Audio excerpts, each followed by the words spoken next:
ce qui se passe dans le SDF est la matérialisation de ce qui va se passer dans plusieurs des partis. Regardez, tous les partis politiques, surtout ceux qui sont nés dans les années 90, ont les mêmes leaders.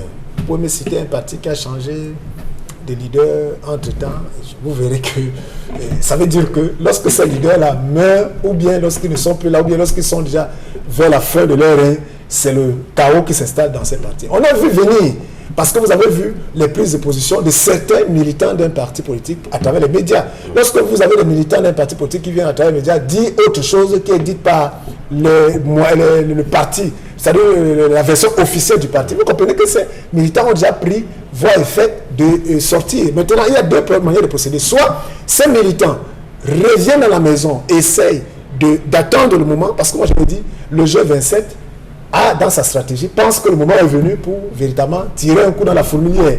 Maintenant, est-ce que le G27 s'est entouré de tous les éléments juridiques pour pouvoir enlever ou bien débouter le chairman? Parce que pour le G27, le NEC le mandat du NEC est arrivé à terme le 27 février. Donc, 27 février. Donc, pour dire que ce NEC qui prend des décisions n'a pas qualité. C'est-à-dire qu'ils sont au tribunal et ils pensent qu'au tribunal. Mais nous avons déjà la jurisprudence, comme certains l'ont dit dans la presse, de l'UPC. On a vu ce type de choses. Donc, et beaucoup de gens voient déjà deux SDF qui naissent. Et tout cela, le premier perdant, c'est les SDF.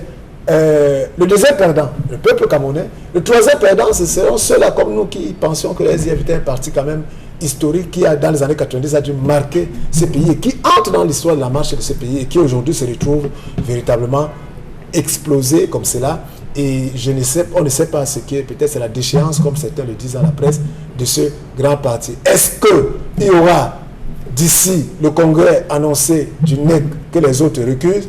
Est-ce qu'il y aura un peu la diplomatie politique qui va entrer en jeu pour que cette partie se retrouve? Est-ce qu'il y a moyen à ce qu'il se retrouve? Est-ce qu'il y a moyen de réconcilier? Est-ce qu'il y a moyen finalement de sortir cela du parti? Ou bien est-ce qu'il y aura deux SDF pour que un gagne et pour que le SDF perde? Laisse-le ainsi. Ce parti est au bord de l'implosion au regard de son actualité que nous vivons depuis l'année dernière, depuis 2022.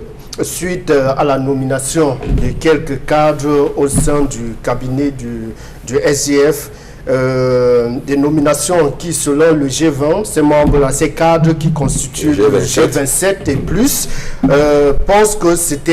ces membres pensent que c'était des décisions ou alors des nominations unilatérales, et le chairman Nidjon Fondi n'a pas consulté, selon les déclarations, n'a pas consulté ses membres avant de procéder à ces nominations, ce qui est tout à fait normal de mon point de vue. Quand on est dans un parti politique et qu'on fait partie du bureau exécutif, il faudrait consulter les cadres avant de prendre certaines décisions. Maintenant, en face, vous avez le chairman qui reste sur sa position et qui a exclu ces cadres-là, et ces cadres recusent et disent que non, il ne peut pas être exclu. Il y a certainement le cadre qui régit le fonctionnement du SDF et il faut appel à ces articles-là, et je pense que le scénario est encore très très long.